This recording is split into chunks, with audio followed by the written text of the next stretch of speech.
Un dicton bien connu nous dit « L'homme a deux oreilles et une bouche. C'est pour écouter 2 fois plus qu'il ne parle. » Ce modèle s'applique à merveille à la méthode développée par Carl Rogers. Carl Rogers est né en 1902 et mort en 1987. C'est un psychologue américain et il a notamment travaillé dans le domaine de la thérapie. Il a développé ce qu'on appelle l'approche centrée sur la personne. La thérapie, selon l'approche centrée sur la personne, peut se résumer en 4 principes. Le premier principe, c'est l'écoute. Donc c'est écouter sans juger, poser un regard positif, rempli de bienveillance, une bienveillance inconditionnelle. C'est ceci pour mettre celui qui parle en confiance. Il doit vraiment se sentir en sécurité. L'approche centrée sur la personne, c'est essayer de comprendre l'autre, de ressentir ses sentiments. C'est ce qu'on peut appeler l'empathie. Le troisième principe, c'est la congruence. Le locuteur et l'interlocuteur doivent être transparents, ils doivent être authentiques, ils doivent enlever leur protection. Le langage verbal doit être en accord avec le langage non verbal.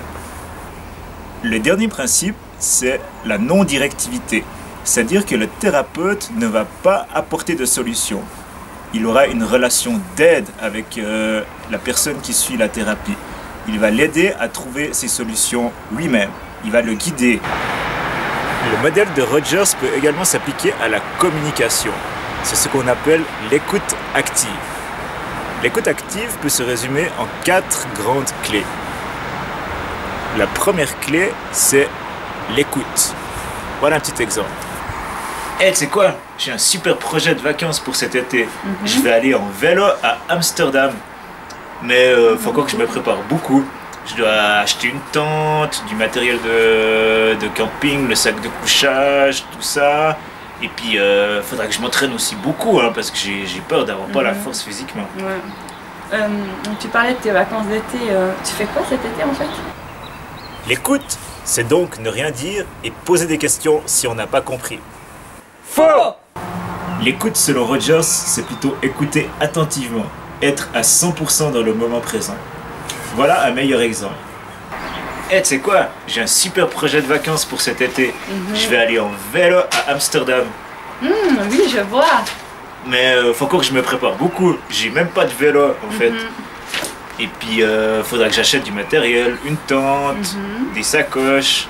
Et puis j'aurai besoin d'entraînement parce que physiquement j'ai pas la force d'aller à Amsterdam. Oui, je vois.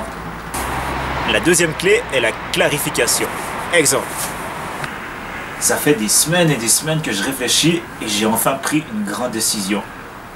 Je vais quitter mon travail de prof et je vais vivre enfin de ma passion, la guitare. Ok, est-ce que tu sais que ta situation est clairement plus sûre en tant que prof, que c'est vraiment pas facile de gagner sa vie avec la guitare? La clarification, c'est donc donner une opinion. Faux! La clarification, c'est plutôt questionner sur les faits et de façon neutre. Voilà un petit exemple.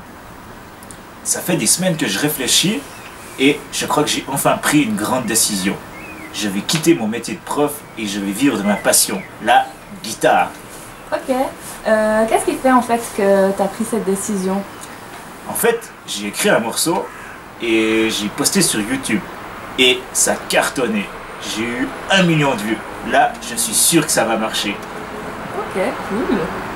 La troisième clé est l'investigation. Exemple. Et il y a une nouvelle caissière à la boulangerie en bas de chez moi. Et elle est super chou. Depuis qu'elle est là, je vais tous les matins chercher des croissants.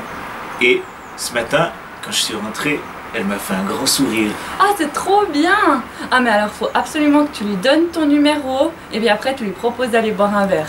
Mais j'ose pas. L'investigation, c'est apporter des solutions. Faux! L'investigation, c'est demander des approfondissements. Ça peut être sur les avis, demander qu'est-ce que pense la personne. Ça peut être également sur les émotions ou les sentiments. Petit exemple. Et il y a une nouvelle caissière à la boulangerie en bas de chez moi et elle est super chou. Depuis qu'il est là, je vais super souvent acheter des croissants. Et puis ce matin quand je suis rentré, elle m'a fait un grand sourire. Ah, Ah, cool. Et comment tu te sens quand tu rentres dans le magasin? Je me sens bien. Je crois que je suis un peu amoureux de cette fille. Et pourquoi tu penses qu'elle t'a fait un sourire? Je pense qu'elle m'aime bien aussi. En fait, je devrais l'inviter à boire un verre. La quatrième et dernière clé est la reformulation. Exemple. C'est un peu embêtant avec ce coronavirus et ce déconfinement. Mon patron, il veut que je reprenne le travail, mais j'ai pas de voiture et puis je dois prendre le transport public. J'ai super peur de choper le virus. Quoi, t'as peur? Mais non, t'es jeune, tu fais pas partie des personnes à risque. La reformulation, c'est redire la même chose en apportant un jugement. Faux! La reformulation, c'est plutôt redire avec ses propres mots ce que l'autre personne a dit. Exemple. C'est un peu embêtant avec ce coronavirus et ce déconfinement. Mon patron, il veut qu'on recommence à travailler, mais j'ai pas de voiture et puis je dois prendre les transports publics pour aller sur mon lieu de travail.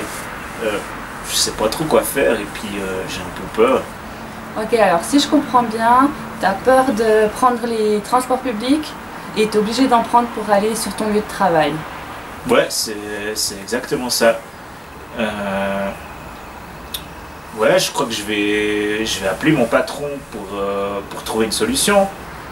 D'après la méthode de communication de Rogers, l'idéal, c'est de ne pas vouloir être une grande bouche pour conseiller, ne pas vouloir être une grande main pour montrer comment faire, mais vouloir être une grande oreille pour écouter.